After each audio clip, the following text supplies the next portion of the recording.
यंदा सूर्याचे हे मकर संक्रमण बालवकर्णावर होत असून संक्रांतीचे वाहन वाघ तर उपवाहन घोडा आहे. तिने पिवळे वस्त्र परिधान केलेले असून माथ्यावर केशराचा टिळा लावलेला आहे. मकर संक्रांतीला स्नान, दान, जप इत्यादी शुभ काम तसेच काही खात्रीशीर ज्योतिष उपाय केल्यामुळे आपल्याला पुण्याची प्राप्ती होत असते.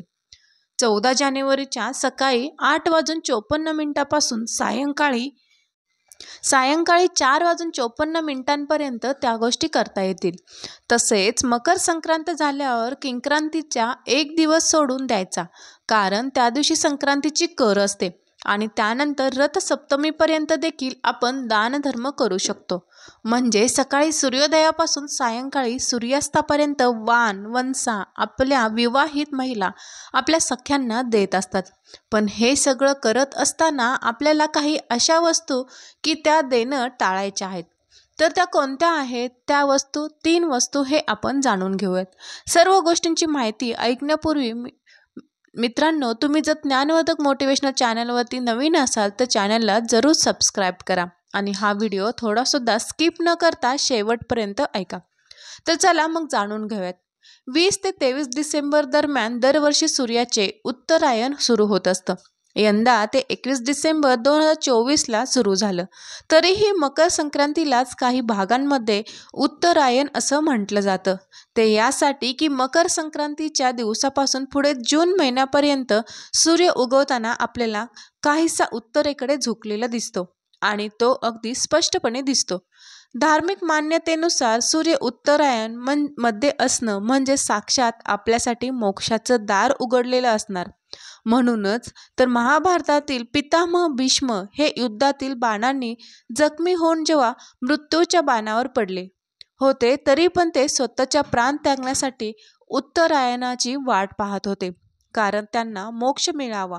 म्हणून तर अशा धार्मिकदृष्ट्या सर्वोच्च महत्त्व असलेल्या मकर संक्रांतीच्या दिवशी आपल्याला दानधर्म करायचाच असतो, जेणेकरून त्यांचं पुण्य फळ आपल्याला मिळेल आणि वेळोवेळी संकटकाळी आपल्याला त्याचीच मदत होईल. पण यामध्ये काही वस्तू संपूर्णतः वर्ष आहेत. यातली पहिली वस्तू म्हणजे झाडू.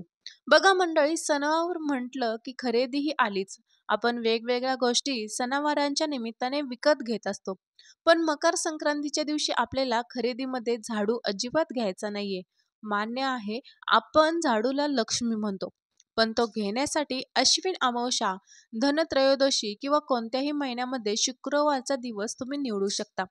पण मकर संक्रांतीचा तर अजिबात नाही, कारण या दिवशी आपण झाडू घेतला तर त्या कारणाने त्याच्या विक्रेत्याला आपण झाडूची किंमत पैसे म्हणून देऊ. पण चुकीच्या दिवशी झाडू घेतला की हे एक चूक आणि तिथे आपण पैसेही खरेदी केले की एक चूक. मित्रांनो, मकर संक्रांतीला तर अजिबात करत नाहीत, कारण या दिवशी आपण झाडू घेतला तर त्या कारणाने त्यांच्या विक्रेत्याला आपण पैसे देऊन झाडू आणतो.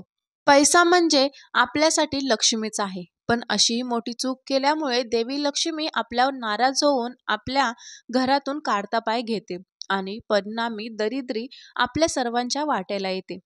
घरातील झाडू या दिवशी कोणाच्याच नजरेला पडू देऊ नये, यासाठी सूर्य उगवण्यापूर्वीच घरातील महिलांनी किंवा जे कोणी तुमच्या घरामध्ये झाडलोट करतं त्यांच्याकडून झाडलोट करून घ्यावी. या दिवशी मंदिरामध्ये दानधर्म करण्यासाठी म्हणून तुम्ही झाडू खरेदी केला असेल तर हे सुद्धा चुकीचं आहे. मंदिरामध्ये झाडूचं दान करणे हे भाग्याचं लक्षण आहे, पण त्यासाठी काही ठराविक प्रसंग किंवा तिथे असतात. मकर संक्रांतीचा दिवस तुम्हाला त्यासाठी अजिबात निवडायचा नाहीये, कारण संक्रांत दान असेल किंवा कुठलंही दान असेल तर तिथे आपल्याला झाडू द्यायचा नसतो. बरेच जण आजकाल आपल्या मुलीच्या लग्नामध्ये सुद्धा सर्वच गोष्टी कन्यादान करताना द्यायला पाहतात. पूर्वीच्या काळचे लोक काही वस्तू देणे एक प्रकारचे टाळायचे आणि आजची लोक काय सांगतात की आम्ही आमच्या मुलीच्या लग्नामध्ये तर झाडू सुपलीपासून सगळंच दिलं. अशा चुका टाळायच्या आहेत. काही गोष्टी जे असतात त्या मात्र आपण अजिबात देऊ नयेत. दुसरी वस्तू ही की बरेच जण शनीची साडेसाती जावी म्हणून तेलाचे देखील दान करतात. बरोबर आहे. शनीची साडेसाती तसेच कोणत्याही पीडा, शत्रू, समस्या असल्यावर शनिवारी शनी मंदिरात किंवा कोणत्याही मंदिरात नाहीतर मग अमावास्येला, सणांना, गोरगरिबांना तेलाचे दान केल्यामुळे शनीची साडेसाती दूर होऊन त्याचा आशीर्वाद ते दान करणाऱ्याला प्राप्त होतो. पण शनिदेव हे सूर्यपुत्र आहेत आणि या पितात पुत्रांचं एकमेकांशी कधीच विशेष असं पटलं नाही.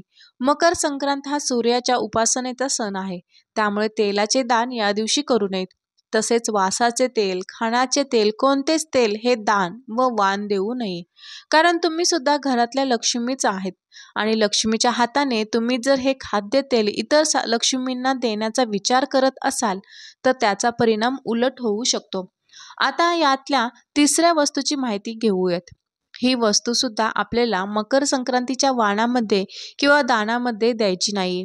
हळदी कुंकू म्हटलं की काही वाण वस्तू सुद्धा एकमेकींना देताना किंवा घेताना दिसतात. त्यामध्ये काही संसार उपयोगी वस्तू वाण म्हणून वाटलं जातं. आता यामध्ये किसणी, बटाटे वगैरेची साल काढण्यासाठीची पिलर, पिझ्झा कटर किंवा मेकअप साहित्य सुद्धा महिलांना कामात येऊ शकतं. म्हणून सेफ्टी पिना वगैरे सुद्धा महिला वाणामध्ये देतात. तर अशा टोकदार किंवा धारदार वस्तू किंवा टाचण्या, पिना, पत्र्याच्या क्लिपा, चाप, चाकू म्हणजे काय एक प्रकारचं लोखंड या दिवशी धारदार, टोकदार तसेच लोखंडी वस्तू देणे याचा अर्थ आपण आपल्या कुंडलीतून केतू आणि शनी या ग्रहांना खराब करून घेत आहोत किंवा कमजोर करून घेत आहोत.